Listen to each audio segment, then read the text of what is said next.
So we've got about 10 minutes left until the break.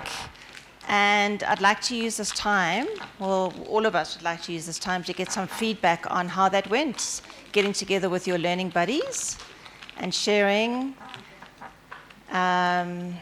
insights, reflections.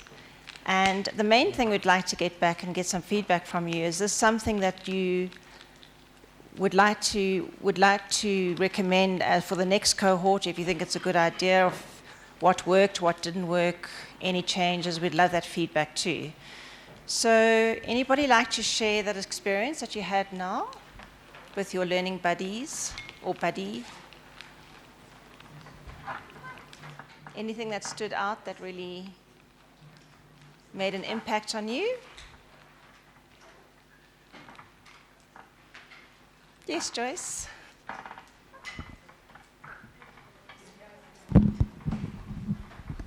Thank you very much. If nobody wants to start, we'll start. The twos always do that anyway. So in our two-buddy talk, we realized that we were creating conflict on our journey to change. Everybody expected us to behave in a certain way. And so the changes we were making were causing some conflict in some way. For example, I'll just use an exciting example we had. Like somebody decided, I'm going to be, a little tougher and say no. And so when they said, you're not going to use that resource anymore, the other person just couldn't take it. They were wondering what happened. Where did the right guy go? This is the wrong guy. Because he was standing up and saying, no, you cannot use that anymore. But in the same way, all of our changes are kind of like conflicting with colleagues. Then we also realized that we can tap into who we are to explain to the team we are going through a transformation, to kind of like get them ready. Tools are good at explaining themselves before they get into something. And I think we were forgetting that bit a little, although one of our colleagues used it and it worked.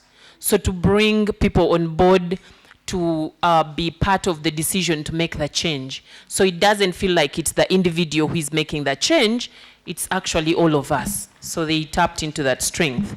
The other one is the struggle to balance between the humanness and then the results. You expect results from people, but your nature is to be human, so at what point do you work out that mess?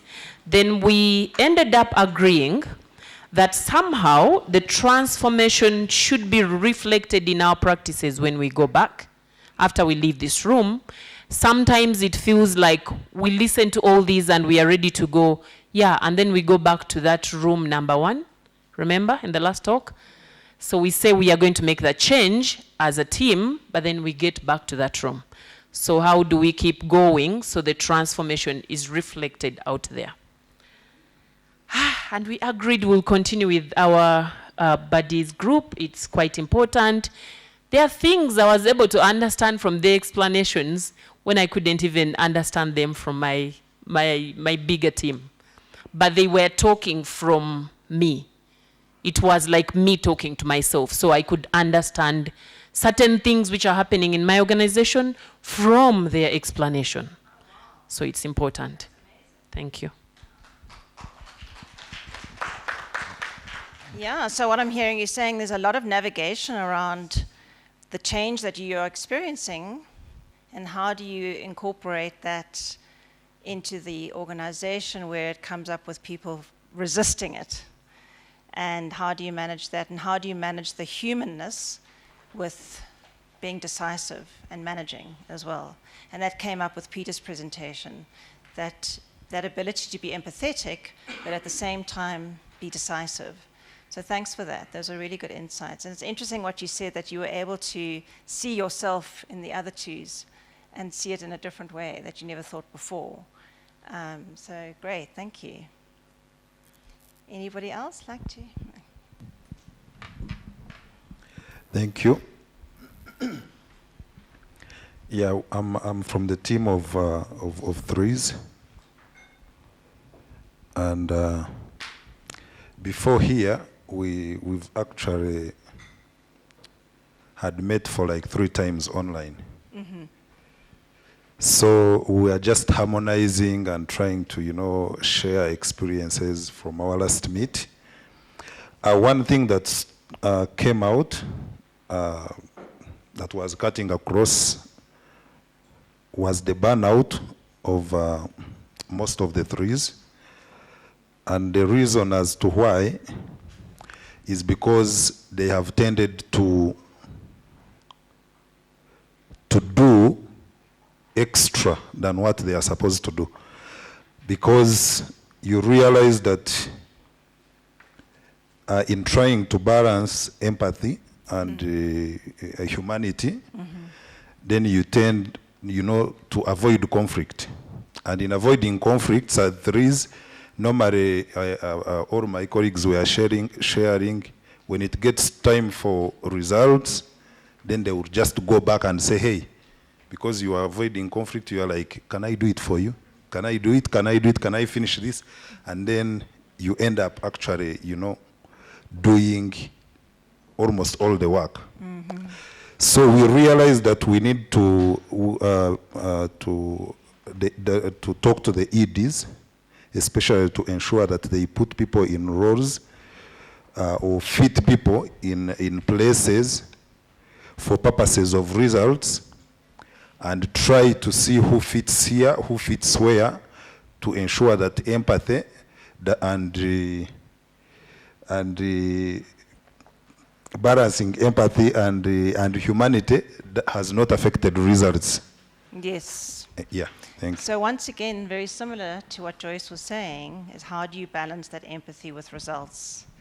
And what I heard you saying as being a 3, you want to achieve and do more and more, and when you to avoid the conflict, you take on more. Is that what I'm hearing you saying? Okay, so that's something that maybe is something that you could think of working on in the future, and how does one manage that so that you don't take on more and that you don't have the burnout at the end. So something to think about. Conflict resolution is a big skill to learn. So thank you for that.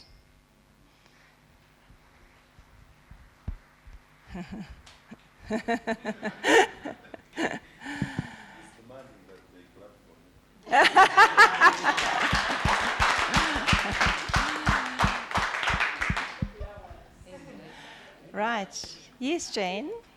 Yes. Who's Here, this is 6. sorry. Hi, 6. Hi, 6. So yes, the 6s we met, and no. He's saying that the 6s met for the first time today. Oh, okay. That's okay. It's fine. So we Doesn't were matter. we were still in paralysis of analysis for the meeting.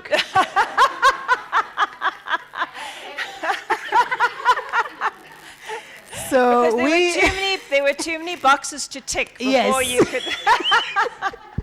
before we could meet, and today the last box was ticked and we met. So, but one thing that we learned in our conversation is that it's very difficult to divorce a 6 from skepticism and analysis of paralysis. It's a real fight. And for those that made some strides, it was very intentional and very purposeful to try to bring yourself to a point where you are growing muscle in the areas where you see evidence of lack of growth, and taking intentional steps to make progress towards that. So from the conversation, everyone that made stride purposed to walk a different way and do something differently, contrary to the way of doing things. Thank you. Thanks so much.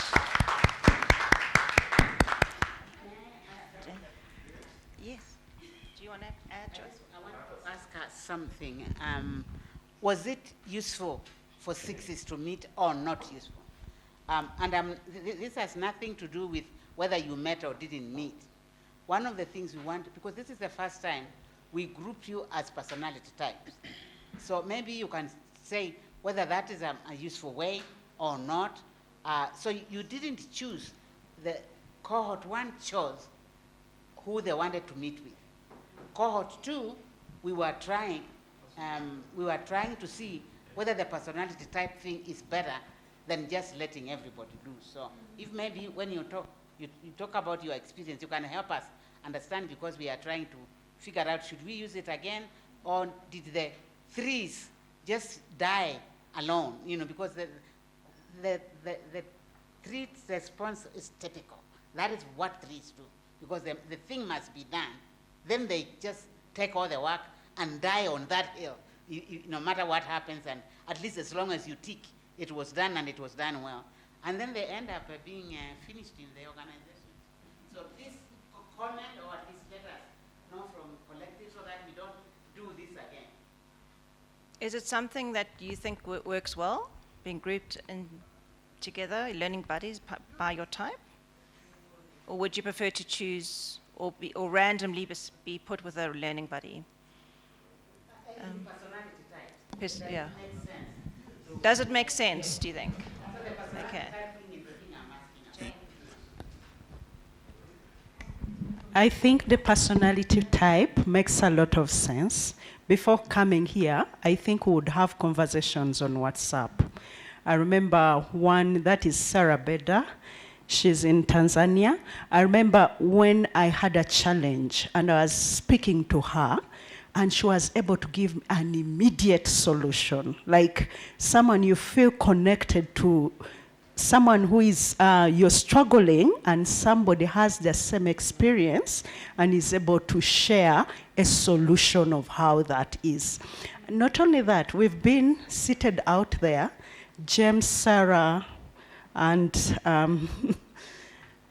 Grace, and we're laughing about ourselves, the overdrive. You know, you get to work and you want to move from one action to an action, and you're solution oriented, you're always doing everything to completion. And there's that tendency to burn out if you're not careful.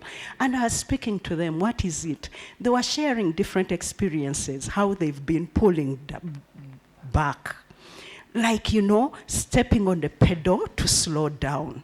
And, you know, that has been empowering in the conversation, and it was just full of laughter. And then I talked about being perfectionists. I talked about that experience. You know, when I'm doing work, I want it to be really, really well. How do I do it in such a way that you're able to collaborate with others, delegate with others, but ensure that it is so good? And, you know, Sarah again came back and said, I think you have the same issue with me. And James was actually saying, gave me a very good strategy. Look at the piece of work once, and then let it go. Walk around, do something else. Come back the second time, give it a second look. Go back, the third look is fine. I was empowered. Sarah actually said, that's what I'm going through. I am in charge of communications. I even move around showing people what I'm doing. I just felt that power of networks, of the 3s, is so empowering to talk about. Thank you. Thank you. Yeah, and it's an empowerment, absolutely, because you think you're alone in this. And then when you're sharing, you realize you're not alone. And you can actually get ideas from other people that will help you. Like you mentioned, your WhatsApp, when you're struggling with something, you got advice that could help you. So that's the whole idea of the learning buddies, is to be able to share and support. So I wanted to also say that if you want to continue with your learning buddies after this program, please do. Yeah. So thank you for that, yeah. And that was one of the other things that came up in Peter's presentation around trust. trusting and letting go. How do we combine trusting, letting go without micromanaging? And so that was a thing that came up as well from the survey. Yeah. We can take one more, I think. Is that right, Melissa? Sure, last one. No, okay.